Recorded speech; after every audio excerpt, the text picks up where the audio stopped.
Hi guys, today I would like to talk about fragrances that to me smell like wealth. I have some designer, some niche, and these are just, on my personal opinion, fragrances that smell like wealth, like money, maybe status. Feel free to write in the comment section what smells like wealth to you. So let's get going. So this is number 5, Premiere. And it is most stunning fragrance of aldehydes. There are notes of ylang, jasmine, a little bit of sprinkled petals of a rose. I think there was like a vanilla and sandalwood in a base, but altogether it gives a very sophisticated, clean smelling vibe. It's slightly soapy. In a dry down, I get this soapy vibe, and still there is very prominent powdery touch. I absolutely love it. I think it's one of the best Chanel's from the regular line. It is very sophisticated. I'm sorry if I'm butchering it, but it's Iris de Champs. So this fragrance is all about iris. You get a lot of notes in this fragrance, though it is slightly a bit sweet. I would say that altogether it is about iris that is very powdery and yet so elevated and airy. I don't know how to explain it, but it gives a very powdery feeling, yet very oxygen-like. It's like a lot of air in this fragrance. It's so uplifting, airy, as those like nose opening kind of a vibe. It is so classy. I absolutely love it. I have always said that to me, if I would choose a signature scent for Grace Kelly, this would be it, because if I imagine like Grace Kelly being so classy, elegant, put together, always with like very feminine moves and how she spoke, I imagine this. This is the most elegant one, and I think it's one of the most wonderful iris scents out there. So if you like iris scents and you haven't tried this, I highly recommend. This is Donna by Valentino. Feels like it's long forgotten with all the new releases. I wouldn't say it's a groundbreaking kind of fragrance, but hear me out. This bouquet of iris, huge, massive bouquet of iris with some rose petals in it. If you're afraid of rose, yes, be aware that the rose is quite prominent here. For me personally, Iris is the lead singer and Rose is somewhere in the background.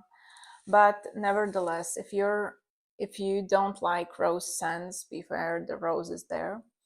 And as the fragrance dries down, you get a little bit of leather, patchouli, and a vanilla. There's also a note of praline in here.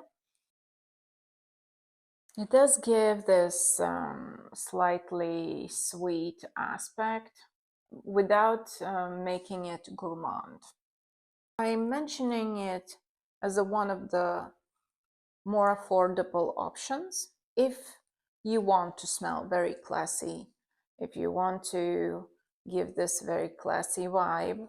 I think this is a wonderful, and if you're worried about notes of patchouli and leather, well, give it a try, because these notes are not very prominent. They're there, but I wouldn't say it's a rough leather or, I don't know, very soil-like patchouli. Not at all. In the end, just dries down to this sophisticated concoction as it is. And now I would like to talk with you about this. As you can see, my bottle is clearly worn out. The color is fading, and this is how much, I don't know whether you can see how much is left. Yes, I'm basically using up the last bits, and then that poor bottle. Oh, but it is so good. Good Lord. I adore this, and nobody speaks about this fragrance, but so why do I love it? I love it because it is just the most wonderful bouquet of flowers without being indolic. This is just most most delicate thing on earth. I mean, I do get a jasmine and florals, but they are, it feels as though they are distilled or like dialed down. I mean, if you think of white floral, they're quite dominant smelling, and they're there, they show their position, and this is not it. This is a very soft bouquet that's just very, very soft and delicate. I love the citrusy bergamot in here, sweet almond and dried fruits in here, but I don't get any sweet gourmand. If you look at the pyramid of notes for this fragrance, you would think that it is a very pungent, white floral fragrance with quite heavy dry down, and this is not it. It is very soft and delicate, and to me, it smells like a very wealthy woman that doesn't need to even try to make an effect. You know, she's just there. She doesn't need to prove anything. She just enjoys breeze and life in a relaxed, peaceful way. You know, I would say she's this sort of princess or heiress that already inherited all the money, and she just goes and I don't know. She woke up, stayed in bed, and then she went shopping, and that's all of her day, how it's like. It is just wonderful. If you haven't tried it, I highly recommend at least give it a sniff. Now this woman, though, if we think about Libre Intense by YSL. Now this woman can kick doors with her leg. The reason why I included this fragrance into my selection is because this particular fragrance really gives me a boss woman vibes. This is definitely a woman that works her ass off. She has built her empire, and she smells like money. So in terms of notes, this is a fragrance that is about vanilla, about lavender, and beautiful florals such as orange blossom and jasmine. I like the composition that it gives you the florals, it gives you the vanilla and lavender, and yet there is this very bright, juicy bergamot and mandarin orange that brightens up the composition. So it's not just a sort of herbal vanilla or anything. It is so bright, it is sweet.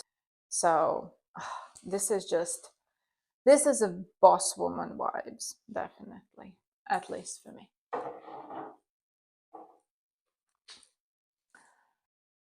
I hope you can't hear that.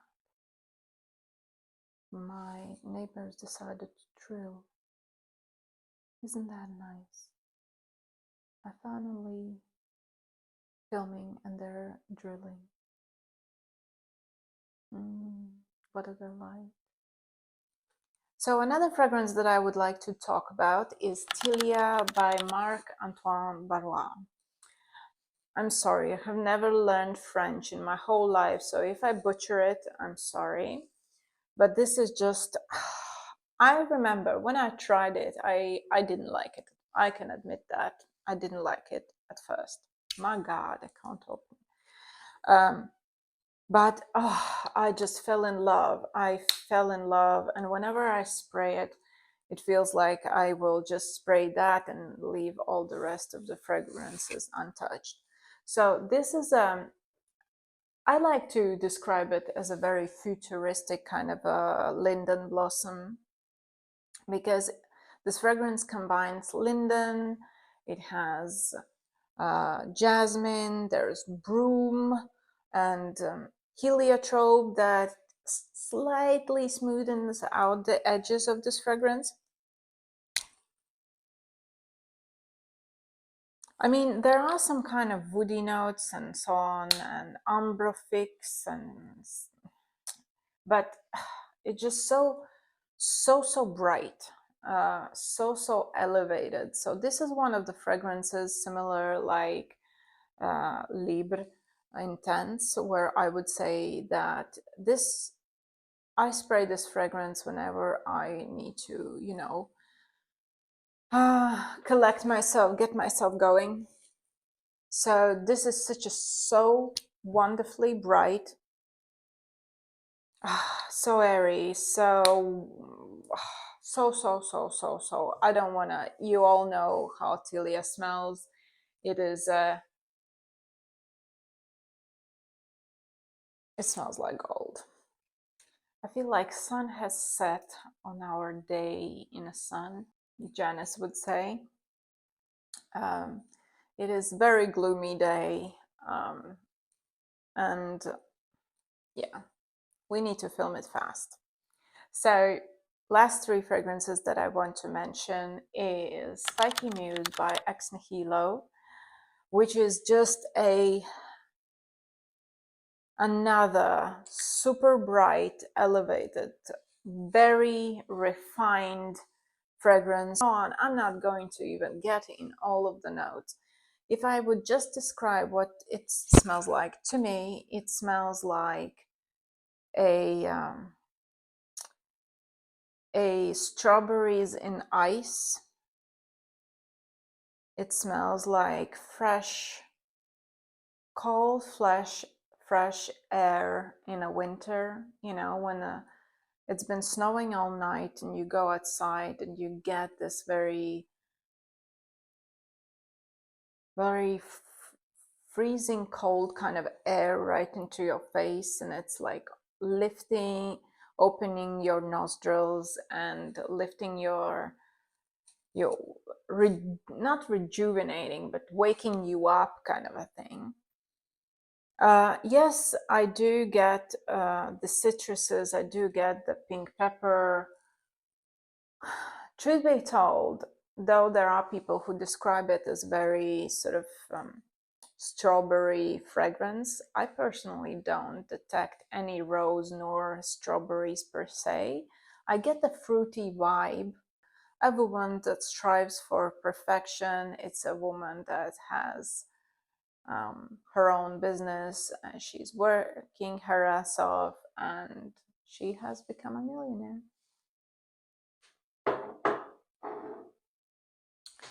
And last but not least, two fragrances that, on my personal opinion, not only smell like wealth, to me, they smell like, I mean, they have their own inheritance and and status, and they don't need to do anything about it, really. They walk into a room and they own the room. So let's talk about Queen of Silk. I'm looking at the dent and I'm crying. This is a fragrance that knocked my socks off, really. I didn't like, I can admit that I wasn't a fan of Creed fragrances, but this is just majestic.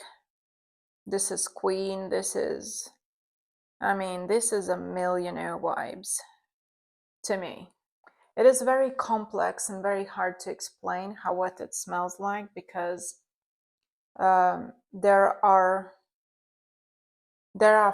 floral notes such as tuberose and osmanthus and magnolia, and it's all just refinedly balanced with the fruity aspect of passion fruit and patchouli and myrrh and incense and some woody notes. It is so complex. It is very hard to explain, but it certainly screams wealth to me, and it is absolutely wonderful. Truth be told, whenever I wear it, I always am asked, what am I wearing? And yes, it is very, very sexy and very glamorous smelling fragrance, and I really encourage you to try. And last one, and my absolute favorite, this is a woman that owns a plane, she owns a mansion. I imagine a woman that is extremely wealthy. So this is an incredibly complex composition that is hard to explain, because there are a lot of notes. It is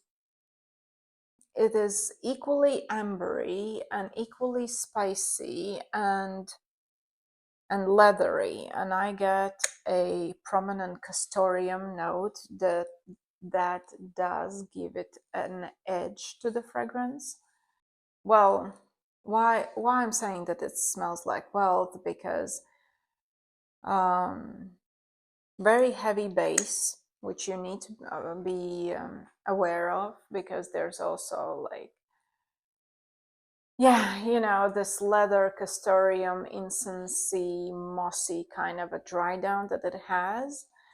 It gives a very rough edge kind of character to it. I mean, she is refined, she is wealthy and all, but if I think about this fragrance and who would I see it on, truth be told, whenever I smell it, I imagine a woman that is owns mafia, someone who has like serious character that even men are afraid of her.